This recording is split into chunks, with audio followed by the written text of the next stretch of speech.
Welcome to Trading Lounge and the S&P 500.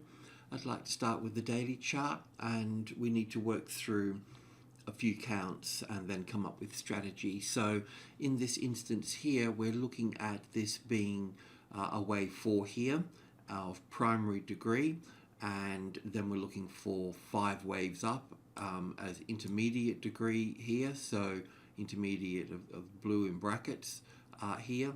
And then in wave 3 here, we're looking for 5 waves up here. Wave 3 normally is quite easy to understand, but in this case it's a little bit tricky, but we've labelled it 1 and 2 here, or even 2 under here regarding the spike, and 3, 4 and 5. Now wave 4 is rather small here, but I think that's okay because the guideline of alternation between wave 2 and wave 4 here is that normally wave 2 is sharp and swift, and wave 4 is complicated and sideways, or it can be the reverse of that. Wave 2 can be complicated and time consuming, and wave 4 can be simple and so on. Now, one of the things here is that from this wave 4 here, it also gets a little bit messy as well here. So, but in the first instance here, if we gave thought for a moment that this minor wave 1, 2, 3, 4, 5 here to make up intermediate wave 3 here, if that is complete, then the 38.2% retracement level is down here on this line through here. So we could say just ballpoint here at 23 here. The wave 4 of 1 lesser degree is here. So what I normally do in those cases, just to get a starting point, is look at the wave 4 low here and the 38.2% retracement. So that's something that we can look at if this wave 5 of 3 is completed here. And what I want to look at now is just that on a 4-hour chart is we've got wave 4 here as an A and a B and a C wave here, and that's all sort of fitting here. But it's also, the problem with this little move up here basically is that if we call this wave 1 here and wave 2 here, then wave 3 and 4 and 5 here, the problem with that is that this wave 4 here, this low here, overlaps wave 1 here. So, which is possible with these derivatives. So we've either got 1, 2, 3, 4 and 5 here, and then we're coming down into the 2300 here, or to the wave 4 of 1 less degree. If, however, we've got, and we'll look at this on the daily chart as well, unclick that, if wave 4 is here, which is kind of a better fit really, then wave 1 here, wave 2 pulling back 61.8% mark, covering the gap here, as 1 and 2 and 3, and wave 4 here, then wave 5 up here. So if that's the case, then wave 4 here, if we can just look at this low here just roughly, we can get another look at this on an intraday level here. Then the 38.2% retracement level is basically, let's just put a straight line in here, is here at 2412. So we could say 2410, couldn't we? It may move past that as well, but what we don't really want to see it doing is that, if I can just copy that for a moment, if this is the top of this structure here, then I'll just put a little red line there, and I'll just remove this here. So if this moves down below this one here, which is 2406 roughly here, then we would have overlapping wave structures here. So if we call this wave 1 here and wave 2 here and wave 3 here, and then wave 4 came down over wave 1 here, then we would be in bearish mode at that point. Yeah, so, you know, if we call this 1 and 2 and 3 and 4 and 5 here, and comes down, that's fine. But if it moves through, so this is really, this is quite significant here in terms of, you know, telling us that we're going to come down further into this space here. I mean, this is the, you know, when we looked at the the NASDAQ, basically wave 4 fits nicely here because we were looking for 5 waves up, and the NASDAQ wave moved up really quite nicely at that point. So it's quite possible for this to be here. I've been doing switch videos at the moment, redoing all those. There's going to be about a dozen of them on the daily switch process, but I see a daily switch in here as well. So basically the market's moved down through here and then moved up through here. So that bar there would be the trigger for this move here, with the stop above here, and then we can bring the stop down onto this bar here. Now, so that's one way to look at that if you wanted to like continue, moving down. If that was going to move down through here, then the stop would be above this daily bar here. We've also got an entry here on the intraday basis as well. So I'm just going to go to the 4-hour chart here. So we'll keep this in mind here, and I'll just going to save that there. It will just grey out for a moment. So when we come back to it, we can check on that tomorrow and so on. The 4-hour chart here, this is what this is the tricky bit here. I mean, this A, B, and C here is really easy for me to understand. This can be counted differently here in different ways. If we count it this particular way here, for instance, we have wave 1 and 2 here, and then wave 3 here. The wave 4 would come back into this space here, the 2410 roughly, and that could just about be finished there as such. So we can investigate this wave C here, and we can get some understanding about that. But it's possible that we've got the A wave, the B wave, and the C wave finishing off into here, and we'll look at that, and then the market can move up from that point. So yeah, I mean, even if the market came down to the 2400 here, then it would pretty much tell us that we'd be going down further. But the other interesting point here to remember as well, because it's important not to get sort of too excited that you've missed something, and then you make the silly things, moves, so decisions. So if it came down to here, there's good support here. It's a big whole number. We're going to get some kind of bounce off here anyway, aren't we? So, chasing it at this point here is not really the done thing. If you're in it, that's great.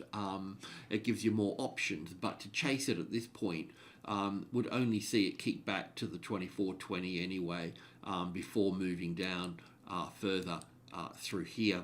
So really it's all about this little scenario here, and as I mentioned, this wave 4 here can be here, and this can be the A, B, and C here, a little bit small, but and then the wave 1 here, this is how I originally had it here, and wave 3 here, wave 4 here, even though it came down a lot here, then wave 5 sitting here, then it sort of sits all right at that point. So if we have a look at the NASDAQ just for a moment, because that was the market that was leading us higher. So this structure here is 1 and 2 here and wave 3 here. In the S&P it came back and overlapped wave 1 here, which is a no-no. And then we've got wave 5 here. So the only problem with this count really is not within here, because it fits within here. It's okay. It's this wave 4 coming back, overlapping that wave 1 there. So when we have a look at the NASDAQ and seeing what the NASDAQ has done, and we've seen this before, is we've got wave 1 here and wave 2 here, but the NASDAQ had this really long third wave here, and it pulled back to this point here. So I always thought that this was the correct count. So then what we decided to do, if you remember, we looked at counting moving up through here in 5 waves. That was also a little bit tricky as well. I thought it might react at the 5-8 here, but it only had wave 3, then another 5 waves up here. So really it's correcting across this particular space here as well, and I've been conservative in this scenario as well here, and I still want to stay a little bit conservative in this, because I know that the Amazons and the Googles and so on, Adobes and so on, are basically, can push up higher. So we really need to look at this. So we know that just for the Nasdaq here, if it's sort of leading in a way, we know that the easiest way to put this is, let me just remove this here. This low here. We have to look at even if we put wave 5, wave A here or wave A here, we know that this is a corrective rally. That's what we're looking at, okay? So that means that if that's a corrective rally, then we should be breaking these lows here. So in a bit of a nutshell here, I'd need to pull this apart and do some work on it, but it would just be 1 and 2 and 3 and 4 and 5 coming down to here.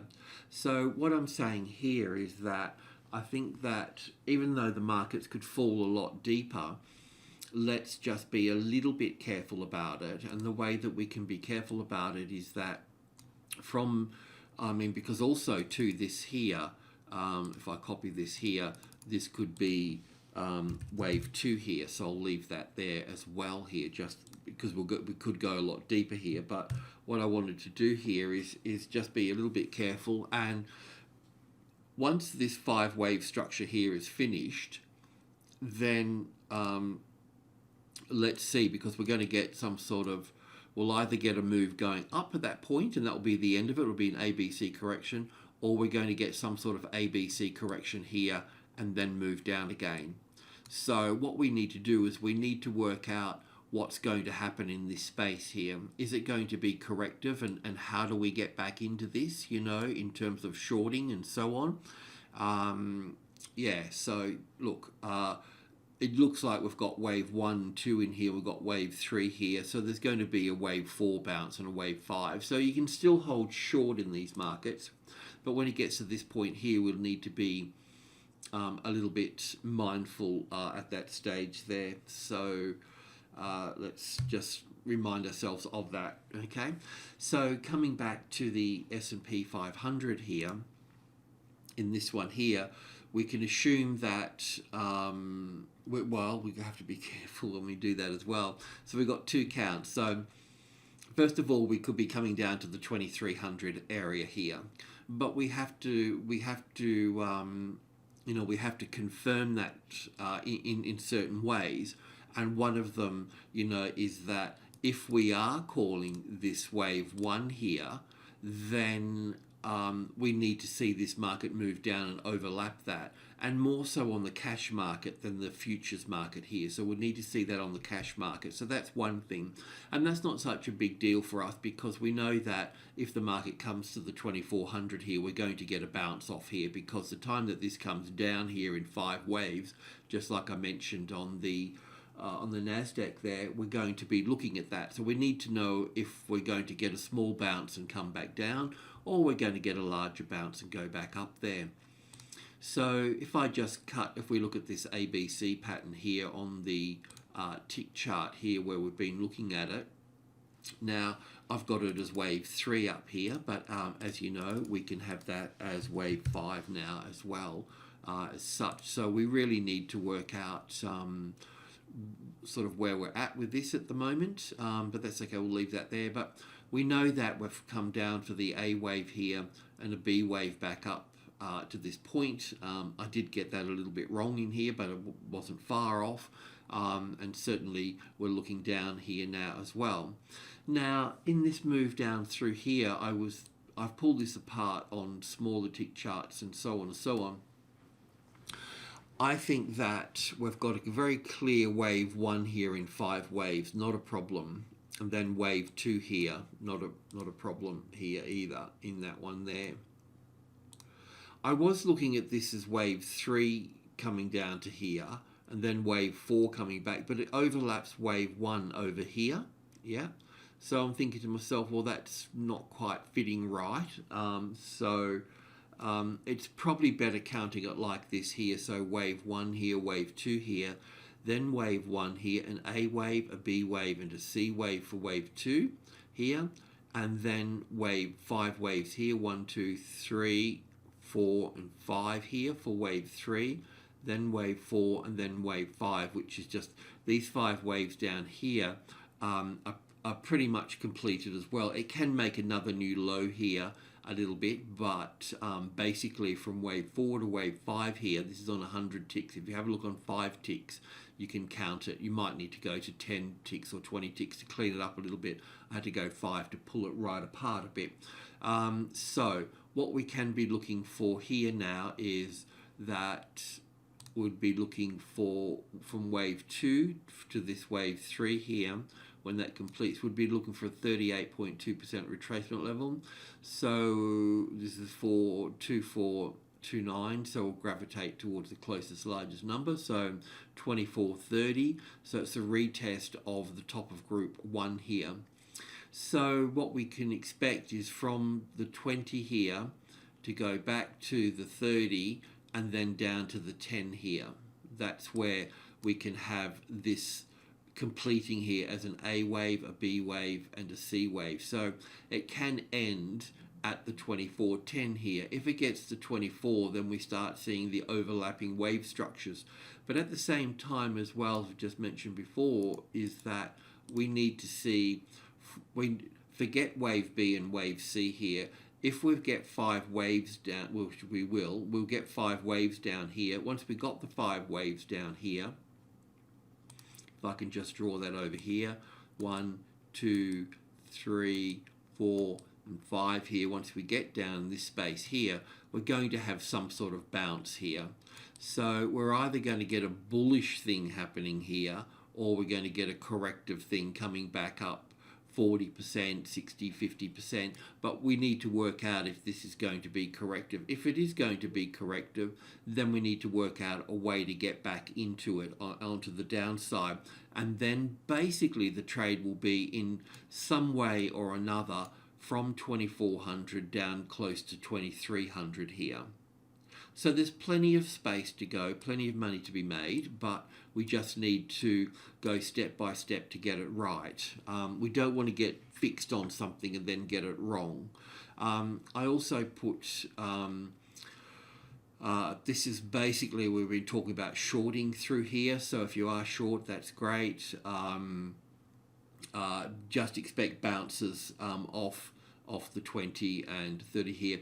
The thing with, we could use this trend line here as a stop here, but the problem with that is that wave 4s tend to see the trend line broken. So when you're looking at, if you're looking at a trend line, oops, can't draw on that side, trend line through here, we would see wave 1, wave 2 here all fitting, wave 3 to come up here.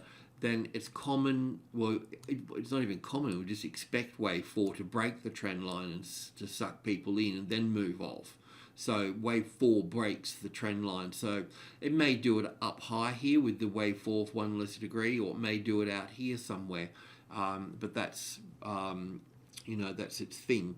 So just be mindful of that. It takes a lot of courage to stay in a trend, especially if you're over trading, which most people do on the indices and the forex. So you get yourself into a bit of strife there. Okay, I'll leave it at that. Cheers.